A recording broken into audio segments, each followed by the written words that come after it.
കൂട്ടായി കൂടിച്ചേർന്നിരിക്കുന്നത് എന്തിനാണെന്ന് എല്ലാവർക്കും അറിയാം.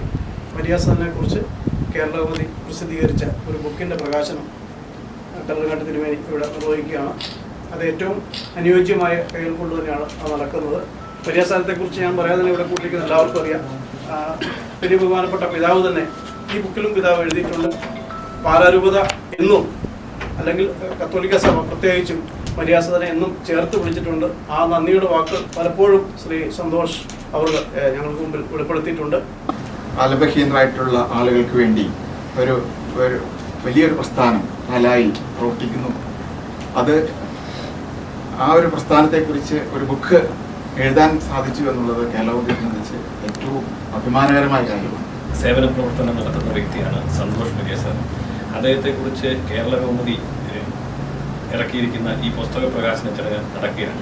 ഇത് ഏറ്റവും അനുയോജ്യനായി ഇതിൻ്റെ പ്രകാശകനായി എത്തിയിരിക്കുന്ന നമ്മുടെ പ്രിയങ്കരനായ കല്ലറങ്ങാട്ട് പിതാവാണ്. ഈ ഒരു സംരംഭത്തിന് എല്ലാവിധ ആശംസകളും നേർന്നുകൊണ്ടത് നന്ദി, നമസ്കാരം. വലിയ സന്തോഷം നമുക്ക് എല്ലാവർക്കും ഉണ്ട്. ആ സന്തോഷമാണ് ഇന്നിവിടെ മരിയാസനെ കുറിച്ചുള്ള പുസ്തകം സന്തോഷയുടെ, അതും പ്രത്യേകിച്ച് കേരളകൗമുദി അതിന് കൂടുതൽ താല്പര്യമെടുത്ത് അത് പ്രസിദ്ധീകരിക്കുന്നു എന്നത് നമുക്ക് പലതരത്തിലും അതിൻ്റെ സ്റ്റാൻഡേർഡും അവരുടെ നിലപാടുകളും സാമൂഹിക പ്രവർത്തനങ്ങളിൽ അവരുടെ വാക്കുകൾക്കുള്ള ബലവും ഒക്കെ പരിശോധിക്കുമ്പോൾ ഇത് ഈ മരിയാസനെ കുറിച്ചുള്ള ഈ പുസ്തകം കേരളകൗമുദി ഏറ്റെടുത്ത് പ്രസിദ്ധീകരിച്ച് ഇതുപോലുള്ള വലിയൊരു അന്തർദേശീയ പ്രാധാന്യമുള്ള ഒരു ആളുടെ കയ്യിൽ എത്തിക്കാൻ നമുക്ക് സാധിക്കുന്നു എന്നത് വളരെ വിലപ്പെട്ട കാര്യമാണ്.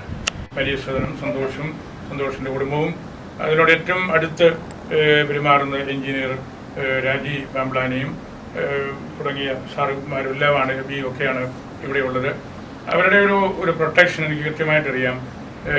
എഞ്ചിനീയർ രാജിയൊക്കെ ഈ മരിയാസന്റെ പ്രവർത്തനങ്ങളെ അത് എപ്പോഴും മൂല്യാധിഷ്ഠിതമായിട്ട് നിൽക്കണം എന്നുള്ള അവർ വലിയ സപ്പോർട്ട് കൊടുക്കുകയും വലിയ സാമ്പത്തിക സഹായങ്ങൾ ചെയ്ത് കെട്ടിടം പണിയിപ്പിക്കുകയും ഒക്കെ ചെയ്തു കൊടുത്തിട്ടുള്ള ആളാണ്. അപ്പം അങ്ങനെയുള്ള ആ കാര്യങ്ങളെല്ലാം ഏറ്റുവാങ്ങി ഈ മരിയാസൻ ചെയ്തുകൊണ്ടിരിക്കുന്ന ശുശ്രൂഷ ഞാൻ പലപ്പോഴും പറഞ്ഞിട്ടുണ്ട്. നമുക്ക് ആർക്കും അത് എളുപ്പത്തിൽ ചെയ്യാൻ പറ്റുന്ന കാര്യമല്ല. അവിടെ ഇത്രയും ആളുകളെ അത് എടുത്ത് സംരക്ഷിച്ച് വളർത്തി ഒരു കനിവുള്ള അമ്മയെപ്പോലെ സെതുല മാർത്തർ എന്ന് പരിശുദ്ധ എപ്പോഴും പറയും. കനിവുള്ള ഒരു അമ്മയെപ്പോലെയാണ് സന്തോഷും ഭാര്യയും അവിടെ സെർവ് ചെയ്യുന്ന മറ്റാളുകളുമൊക്കെ അതിനെ കാണുന്നതും പരിഗണനയിലെടുക്കുന്നത്. അതാണ് സുവിശേഷം, അതാണ് സഭയുടെ സന്ദേശം, അതാണ് ഒരു നൂതനമായ ഒരു സംസ്കാരം വളർത്താൻ ഉള്ള ഒരു ഇടവും. ഞാൻ എപ്പോഴും പറയാറുണ്ട്, സന്തോഷം ഒരു സംസ്കാരം ഇവിടെ വളർത്തിയെടുത്തു. അതായത് ഇതുപോലുള്ള സാധുക്കളായിട്ടുള്ള രോഗികളായിട്ടുള്ള മനുഷ്യരെ ശുശ്രൂഷിക്കുന്ന ഒരു സംസ്കാരം ഗോസ്പലിൻ്റെ സംസ്കാരമാണ്, ഈശോ നൽകിയ സംസ്കാരമാണ്, നമ്മുടെ മാതാപിതാക്കന്മാർ നമ്മളെ പഠിപ്പിച്ചിട്ടുള്ള കാര്യമാണ്. അപ്പോൾ ആ ഒരു നല്ല ഒരു കൾച്ചർ, നല്ലൊരു സിവിലൈസേഷൻ വരും കാലങ്ങളിൽ പാലായെക്കുറിച്ച് എഴുതുന്നവർ അത് സഭയുടെ ഭാഗത്തു നിന്നാണെങ്കിലും രാഷ്ട്രീയ ഭാഗത്തു നിന്നാണെങ്കിലും സാമൂഹ്യക്ഷേമ പ്രവർത്തകരുടെ ഭാഗത്തു നിന്നാണെങ്കിലും മരിയാസനെ മാറ്റി നിർത്തിക്കൊണ്ട് ഒന്നും നമുക്ക് ചെയ്യാനൊക്കെയില്ല. അത്രമാത്രം അത് വേര് പിടിച്ചു. അതിൻ്റെ വേരുകൾ ആഴത്തിലുള്ളതാണ്. ആർക്കും അതിനെ വിമർശിക്കാനോ അതിനെ കീഴ്പ്പെടുത്താനോ പറ്റുകയില്ല. ആരെങ്കിലും അതിനെ കീഴ്പ്പെടുത്താൻ നോക്കിയാൽ എഞ്ചിനീയർ രാജീവ് പോലുള്ള ആളുകളൊക്കെ ഇടപെട്ട് അതിനെ സംരക്ഷിക്കും. അപ്പോൾ മറ്റ് പലരുമുണ്ട് ആ കാര്യത്തിൽ. അപ്പോൾ അതിൽ എനിക്കും വലിയ സന്തോഷമുണ്ട്. സാധിക്കുമ്പോഴൊക്കെ ഞാനും അവിടെ പോവുകയും അവിടുത്തെ അന്തേവാസികളുടെ കൂട്ടത്തിലിരിക്കുകയും ഒക്കെ ചെയ്യാറുണ്ട്. അത് നമുക്കൊരു ആത്മസംതൃപ്തി നൽകുന്ന കാര്യമാണ്. അങ്ങനെയുള്ള കാര്യത്തെക്കുറിച്ച് കേരളകൗമുദി വളരെ താല്പര്യത്തോടുകൂടി ഏറ്റെടുത്തിരിക്കുന്ന ഈ കാര്യത്തെ ഞാൻ അനുമോദിക്കുന്നു. അവർക്ക് ഞാൻ പ്രത്യേകമായിട്ടുള്ള ആശംസകൾ നേരുന്നു. ഒപ്പം ഞാൻ മുമ്പേ പറഞ്ഞതുപോലെ ഇത് ഏറ്റുവാങ്ങുന്ന നമുക്ക് ഏറ്റവും അഭിമാനമായിരിക്കുന്ന മാഡം റോഷ്നി തോംസിനെയും സ്നേഹത്തോടെ ഞാൻ ഓർക്കുകയും നിങ്ങളെല്ലാവരെയും ഹൃദയത്തിൽ സൂക്ഷിക്കുകയും ചെയ്തുകൊണ്ട് ഈ പുസ്തക പ്രകാശനത്തിലേക്ക് നമുക്ക് കടക്കാം.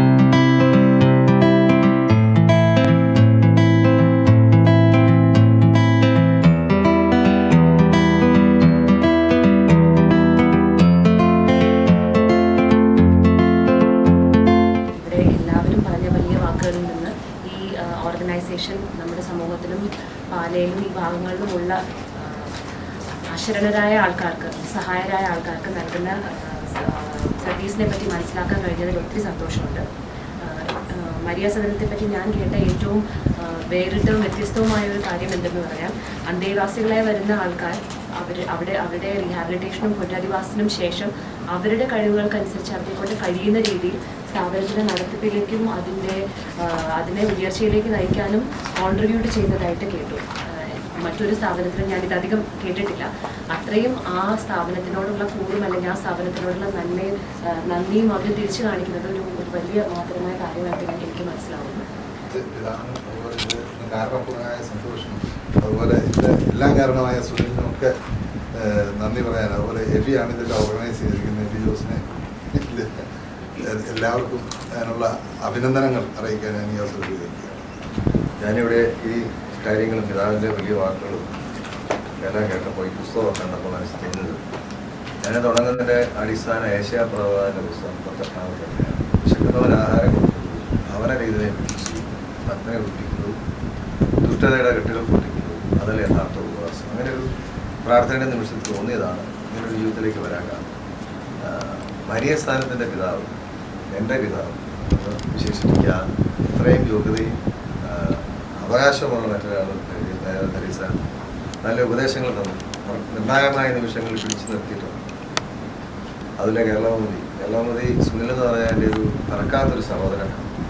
സുനിലിൻ്റെ ആദ്യത്തെ ഒരു വാർത്തയാണ് ലൂക്കാ ബുക്സിൽ മാതൃഭൂമിയിലെ റിപ്പോർട്ടറായിരിക്കുമ്പോൾ പാലാ ടൗണിൽ ഞങ്ങൾ ഗാനമേള നടത്തുക. മാനസികയിലെ ഓർക്കസ്ട്ര അദ്ദേഹം എഴുതി മനസ്സിലെ താളം തെറ്റിയവരുടെ നിലയ്ക്കാത്ത സംഗീതം. ആ പേപ്പർ കട്ടിങ്ങാണ് പിന്നെ ലൂക്കാ ബുക്സിൽ 2006 ഇടം പിടിക്കാൻ സാധിച്ചത്. ഇങ്ങനെ ഒരു പ്രകാശനം ചെയ്യാനായിട്ട് ഇല്ലാത്ത സമയത്തും ഓടി വന്ന് ഈ കാര്യങ്ങൾ മനോഹരമായി ചെയ്യുന്നു. ഇതാണ് വലിയ സ്ഥലത്തിന് ഗവൺമെൻറ്റിൻ്റെ പേരിലുള്ള നന്ദിയാണ്. ഞങ്ങൾ റോഷനി മാഡത്തിന് പ്രത്യേകമായിട്ട് ഈ ഒരു സാഹചര്യത്തിൽ ഇന്ന് കൈയേറ്റുകൊണ്ട്, അതായത് മരിയ സ്ഥാനത്തെ കൈകളിലേക്ക് പിതാവ് പറയുന്നത് തന്നെയാണ്. അതിന് പ്രത്യേകമായിട്ട് നന്ദി അറിയിക്കുന്നു. സന്തോഷ് ചെയ്ത എന്താ പ്രശ്നം എന്തെങ്കിലും ഉണ്ടോ? അപ്പം അങ്ങനെയൊക്കെ എപ്പോഴും കൂടെ നിൽക്കുന്നത്. അതുപോലെ സാംജി രാജചേട്ടനെ പറ്റി പറഞ്ഞ വാക്കുകൾ കേട്ടല്ലോ. കിടപ്പ് രോഗികൾക്ക്, അതായത് മരിയ സ്ഥാനത്തിൽ 2 വർഷത്തിനിടയ്ക്ക് ഒരു 60 പേരോളം വളരെ നല്ല രീതിയിൽ ഒരു 30,000 രൂപ വിലയുള്ള കട്ടിൽ കിടന്ന് ആരുമില്ലാത്തത്. ഒരു 10ാമത് അമ്മ ഒരു വീട്ടിൽ ഇന്നലെ ആരോട് കിടന്ന അവരെ കിടത്തിയിരിക്കുന്നത് രാജകീയമാണ്.